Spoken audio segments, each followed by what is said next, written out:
महानगरपालिकेमध्ये तुकाराम मुंडे हे 28/1/2020 रोजी नागपूर महानगरपालिकेमध्ये रुजू झाले आणि अध्यक्ष महोदय त्यांच्या 7च महिन्यामध्ये हा कार्यकाल करून ते दुसरीकडे रवाना झाले। महाराष्ट्राच्या इतिहासामध्ये तुकाराम मुंडे हे असे अधिकारी आहे का ज्यांच्या 20 वर्षामध्ये 24 बदल्या झाल्या आणि 7 महिन्यामध्ये जे काही त्यांनी नागपूर शहरामध्ये गुल खिलवलं आणि जे उत्तर मी पाहिलं मंत्री महोदय, असं गोलमोल उत्तर मी आजपर्यंत कधी पाहिलं नाही आणि मला मंत्री महोदयाकडून अपेक्षा आहे या अधिकाऱ्यांच्या भरोशावर न राहता या गोलमोल उत्तरावर आपण लक्ष केंद्रित न करता अगर आपण सत्याची बाजू अगर केली तर आज तुम्ही तुकाराम मुंडे यांना डिसमिस या ठिकाणी करणार आहात। अध्यक्ष महोदय, आल्या आल्या तुकाराम मुंडेंनी काय केलं? रामनाथ सोनवणे म्हणून कार्यकारी अधिकारी स्मार्ट सिटीमध्ये होते। आल्या आल्या त्या व्यक्तीने त्या अधिकाऱ्यांनी तुकाराम मुंडे आल्याबरोबर राजीनामा दिला आणि ते बाहेर रवाना झाले। आणि तुकाराम मुंडे हे असे प्रेमी होते, विकासाच्या नावावर तर अध्यक्ष महोदय हे झिरो होते, लेकिन मीडिया आणि NGOच्या नावावर हे खूप फेमस होते, हे खूप प्रेमी होते। जिथं जायचे तिथं अधिकारी पोहोचत नव्हते, परंतु मीडिया आणि NGO हे पहिले त्या ठिकाणी पोहोचत होता आणि म्हणून या लक्षवेधीला थोडा वेळ लागू शकते आणि म्हणून मंत्री महोदयाकडून आमची न्याय होण्याची या ठिकाणी अपेक्षा आपल्या सगळ्याला आहे। त्या काळामध्ये अध्यक्ष महोदय कोविडचा काळ होता। या कोविडच्या काळामध्ये नागपूर शहरामध्ये अनेक प्रकारचे हॉस्पिटल आहे, स्कोपमध्ये हा विषय नाही आहे, परंतु अनेक हॉस्पिटल आहे, सरकारचे हॉस्पिटल आहे, महानगरपालिकेचे हॉस्पिटल आहे, प्रायव्हेट हॉस्पिटल आहे। परंतु या कोविडच्या काळामध्ये नागपूरवरून तर 35-40 किलोमीटर काटोलच्या रोडवर 5000 बेडचे हॉस्पिटल खुल्या मैदानात टाकलं, खुल्या मैदानात। आणि सर दुसऱ्या दिवशी वाराधून आले आणि पूर्ण ते 5000 हॉस्पिटल ते बेड टाकलेले सर्वनाश झाले। लगभग 40 करोड रुपयाचं नुकसान या तुकाराम मुंडेच्या माध्यमातून या ठिकाणी झाला। अध्यक्ष महोदय, या ठिकाणी महानगरपालिकेचे जे कर्मचारी होते, क्लास 4 कर्मचारी होते, तोही आजच्या याच्यामध्ये स्कोप नाही आहे, कारण मी त्यांच्या 7 महिन्याचा कार्यकाल अध्यक्ष महोदय आपल्याला सांगत आहो।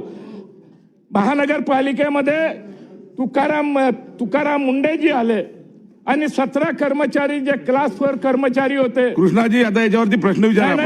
नाही मी सगळं सांगतो अध्यक्ष महोदय, कारण हा भयानक विषय आहे। 17 परिवाराला बर्बाद करण्याचं काम त्यांनी केलं आणि त्या 17 कर्मचाऱ्याची फाईल अध्यक्ष महोदय त्यांना 89 प्रमाणे बेनिफिट द्या अशा प्रकारची मूव झाली असता आणि त्यांच्याकडे गेले आणि त्या दिवशी तुकाराम मुंडे आले, त्यांनी काही पाहिलं नाही मंत्री महोदय आणि त्या 17 कर्मचाऱ्याला डिसमिस करून टाकलं, नोकरीतून काढून टाकलं। ते बी अचंबित झाले का अचानक हे का झालं? आणि हायकोर्टामध्ये अध्यक्ष महोदय ते हायकोर्टामध्ये गेले आणि हायकोर्टामध्ये त्या कर्मचाऱ्यांनी लहान वकील उभा केला, यांनी 4 वकील केले, ते टिकू शकले नाही। आणि म्हणून अध्यक्ष महोदय तुकाराम मुंडे साहेबाला स्मार्ट सिटीचा अधिकार नव्हता।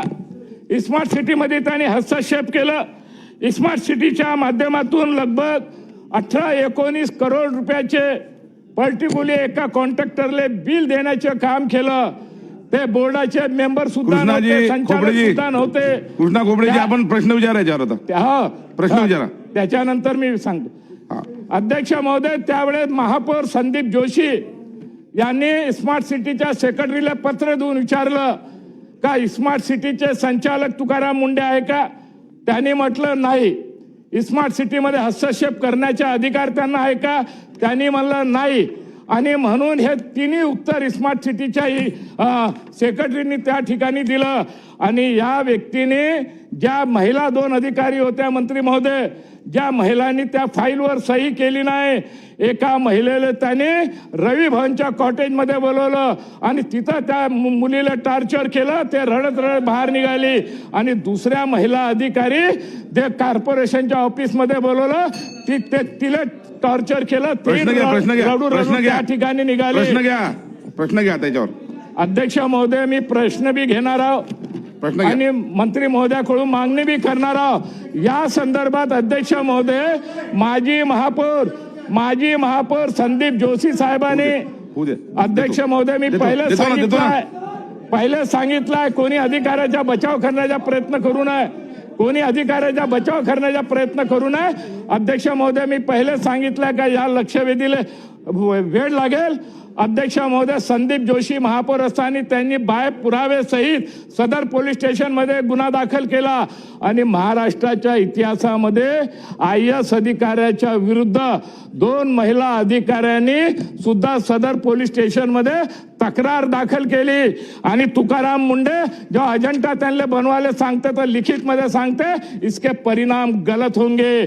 अशा प्रकारची धमकी देणारा अधिकारी, अशा प्रकारचे वर्षण करणारा अधिकारी, याच्यामध्ये महिला आयोगकडे जेव्हा प्रकरण गेलं, अध्यक्ष महोदय, काल वडट्टीवार साहेबांनी क्लीन चिट दिली आहे, परंतु याच्यामध्ये तुम्ही प्रश्न विचारल्यानंतर आम्ही पुढे जाऊ.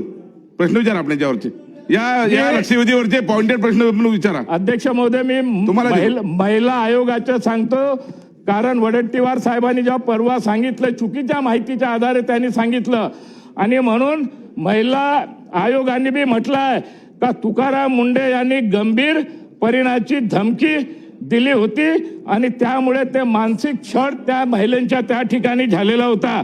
आणि म्हणून अध्यक्ष महोदय, मंत्री महोदयांना माझी विनंती आहे का या प्रकरणामध्ये, कारण हे पूर्ण प्रकरण 7 महिने ते नागपूर महानगरपालिकेमध्ये होते, स्मार्ट सिटीचे अधिकार नसताना त्यांनी दुरुपयोग केला, 7 महिन्याच्या महानगरपालिकेच्या कारभारामध्ये त्यांनी हस्तक्षेप केला, सरकारच्या ओव्हर रूल करून 17 कर्मचाऱ्याला त्यांनी काढलं. आणि म्हणून मंत्री महोदय, माझी विनंती आपल्याला आहे का या सगळ्या प्रकरणाचे पाहिलं. खोपडे साहेब, आपण प्रश्न विचारत नसाल तर मी पुढची लक्षवेधी पुकारतो. झालं ना पुढची पुकारतो मी. आपण जर प्रश्न विचारत नसाल तर. मंत्री महोदय, माझी या ठिकाणी आपल्याला विनंती आहे का तुकाराम मुंडेने जे प्रकरण या ठिकाणी केलं त्यांना तातडीने आपण डिसमिस करावं. नंबर दोन, या संपूर्ण प्रकरणाची चौकशी मुख्य सचिव आणि पोलीस महासंचालकाच्या वतीने करावी. नंबर 3, जे 17 कर्मचाऱ्याला त्यांनी डिसमिस केलं ते हायकोर्टामध्ये हे करू शकले नाही. एकनाथराव शिंदे साहेबांनी अनेक वेळा मिटिंगा बोलवल्या, परंतु वेळेअभावी ते होऊ शकले नाही आणि म्हणून हायकोर्टामध्ये आपण एफिडेव्हिट देऊ शकतो का?